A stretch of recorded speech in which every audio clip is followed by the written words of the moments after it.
இந்த கண்ணைப் பார். அண்ட சராசரங்களும் அடங்கி கிடக்கும் இந்த சங்களில் அக்னி மட்டும் இல்லை, உனக்கான நீதியும் இருக்கிறது.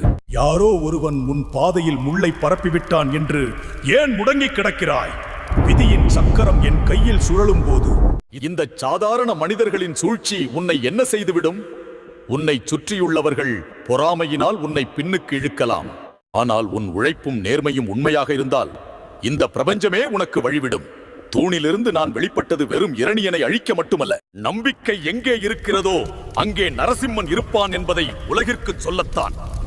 உனக்கு எதிராக சதி செய்பவர்கள் உண்மையில் தங்கள் அழிவுக்கான விதையை தாங்களே தூவுகிறார்கள். காலம் கனிந்து விட்டது. உன் மௌனமே உனது பலமாகட்டும். நரம்புகளில் ஓடுவது பயமல்ல, இந்த நரசிம்மனின் சக்தி. இனி உன் கவலைகள் யாவும் என் பாதத்தில் வெற்றியை நோக்கி பாய்ந்து செல். உன்னை ஏளனம் செய்தவர்கள் வியந்து பார்க்கும்படி உன்னை உச்சாணி கிளையில் அமர